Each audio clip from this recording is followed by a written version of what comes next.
actually some irony that our next guest, who's joining us by video link, Bob McCoskrie from Family First, an organisation so evil and terrible it can't be a charity, as we watch the shenanigans coming forth from the Waiparaira Trust. Well, what do you make looking at that and how that charity operates, Bob?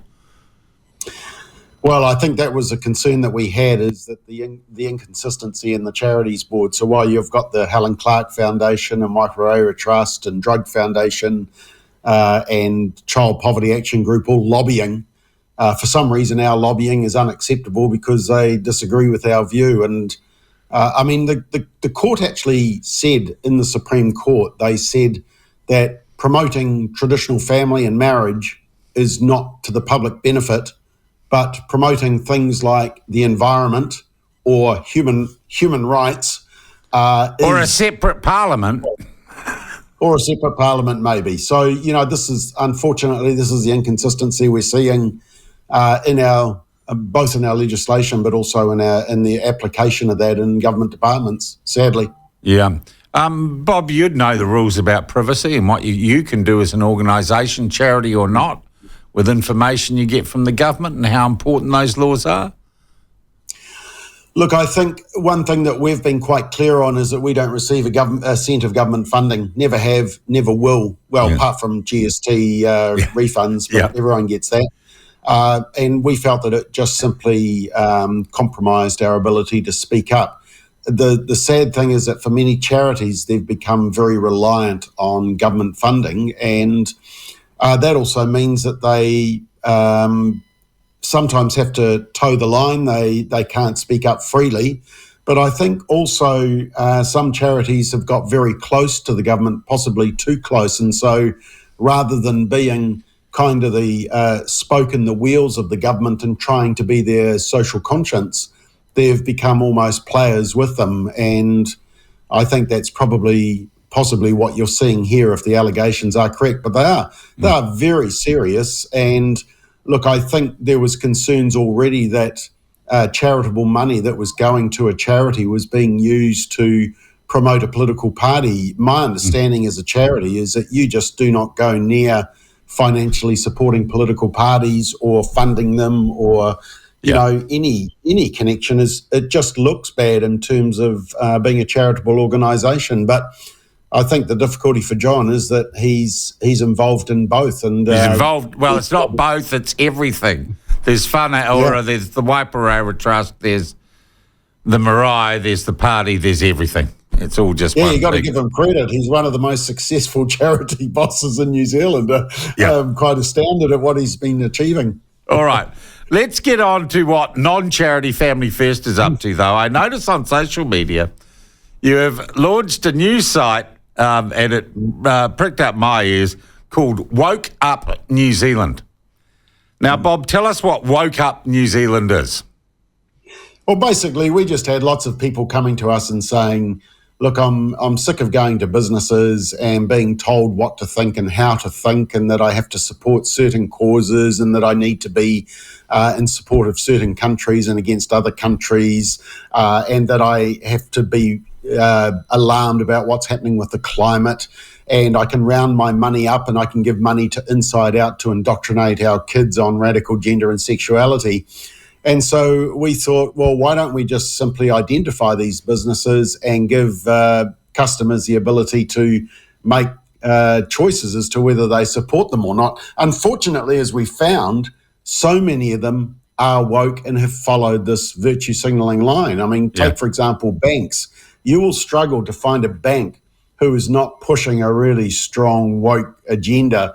And so sometimes you're looking for the lesser of two evils. The other thing, Sean, is that we hear from employees who feel under tremendous pressure to have to observe the Pink Shirt Day, and they have to put the pronouns in their email signature, and they have to wear the special lapel, the rainbow lapel, or their own version, like Kiwibank has its own version of their lapel. So we just wanted to, and this is, if you don't do it, you sort of get bullied, which is kind of ironic. I mean, as you know, we recently highlighted the ACC, Accident Compensation Corporation, basically saying that you can't talk about men and women, that it's people who identify as women and they can access women's safe spaces. So there's a lot of confusion out there, and I think it's about time we just simply push back. And people started voting with their dollars, and we saw what happened to Bud Light in the US when they used a transgender so-called influencer. And Bud Light have never really recovered from that. And look, it's the ability of people to use their dollar. Yeah, people are already doing this, though. Look at, TVNZ's financial woes. People are, voting with their commerce. I'm going to put it to you, too. Yeah. I'm not a great fan of cancel culture, Bob. I'm not a great fan. I think it's awful. And in some ways, isn't Woke Up New Zealand? Let's be honest. You're calling for a boycott on companies that are woke, really, aren't you? Or for people to take their money elsewhere.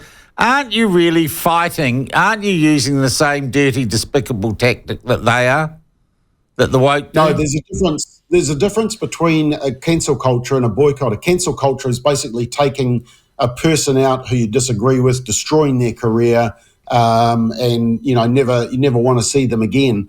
A boycott is where you say to a company, look, we want to purchase from you, but if you keep serving us up and giving a side serving every time we come in to purchase something with your wokeness, then we will go and spend somewhere else. That is different. We don't want them. We don't want the businesses to go under. And look, there's employees there who are trying to stand up against this stuff. We want to add to that pressure and say, okay, we've identified. But how do I delineate between this and the guy who works at Datacom, who's doing the boycott list of companies associated with Israel? Why is this any different, Bob? Well, they want those companies to go actually bankrupt. We don't want companies to go under. We want them to just stop pushing this particular angle. Okay. All right. So let's go through some companies and see whether they qualify for Woke Up New Zealand, I don't know, registration or whatever you do. In New Zealand, they asked you to contribute to the environment. They're a pretty wokester. In New Zealand, are they on your list or not?